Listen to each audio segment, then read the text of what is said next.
I am the evil monster. I will destroy you. Guten Morgen, Damen und Herren, Flotsam. Yeah, that's German. Not sure what I said, but it sure sounded German. You know, I used to be pretty good at conversational German. Learned off of cassette tapes and CDs. I used to travel to Germany occasionally, probably about 7 to 10 years ago, because the company I worked for had a German division. So I spent a lot of time driving in the car. Go figure. Driving in the car, listening to German tapes until I got really good at conversational German. You may ask, what is conversational German? What I mean by conversational German is I was able to say phrases like, is that a traffic light? My towel is on fire. I would like to purchase a lemur. My cat has no bananas. I would like to buy a hamburger. My garden weasel is on the fritz. On the fritz. Fritz. Fritz. Fritz. In other words, I was able to say a lot of words, but not say a single thing that had any substance, meaning, or value. Kind of like these Mind Flotsam videos, but in a language you couldn't understand. Not that anything in these videos is understandable, but I worked very hard at it, and I was actually proud of myself. The way the tapes worked is they would teach you a bunch of vocabulary, a bunch of phrases, and then they would have little stories, and you would listen to them. After a while, I was actually able to understand conversational German spoken at a normal rate of speed. You know, so this made me feel way cool. Till I got to Germany. As you might suspect, knowing German came in handy a couple of times there in Germany.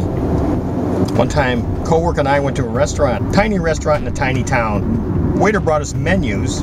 We asked a couple of questions in English, and then, realizing we were Americans, he spit on us. And not quite, but he wanted to.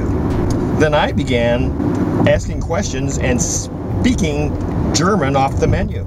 After that, after I started speaking German, the guy softened up quite a bit, and he's actually sat down and talked to us a little bit. You know, no actual information was exchanged because he didn't speak English, and I speak German worse than I speak English. But after that, he was much nicer to us. You know, people have told me, if you make the attempt, they'll appreciate the effort, and they'll think more highly of you. But I don't think that was the case. I think once he heard me speak, he just treated me nicer, just as we treat the mentally ill nicer here. Another time I got to use my German. Walked into a chocolate shop, same small town. There was a young girl waiting on me, using my vast German vocabulary. Asked a question about the chocolate. As soon as I was done speaking, she immediately burst into laughter. This caused another girl in the back room to stick her head out, and when the first girl told her what I had said, she too immediately burst into laughter. So I think that went pretty well. I mean, I've had similar experiences here in the United States. Another time, my German came in handy. Had trouble reading the signs in Zurich. Policeman walked up to my car, slapped a parking ticket on it. I pleaded with him, explained my plight, told him I was a tourist, told him I couldn't read the signs. The fact that I spoke German helped a lot. That ticket cost me $125. So I just thought I'd share that with you today. Just thought it might help to realize that I am unskilled in 2 languages at least. You might have thought I was only smart enough to be unskilled in English. Nope, I am a bumbling fool in 2 languages. Always trying to improve myself. So till next time, please keep all hands and feet inside the ride until it comes to a complete stop. Auf Wiedersehen. Bis morgen. I'd like to order 3 onions. My cat has lost his long johns. My Volkswagen has thrown a shoe.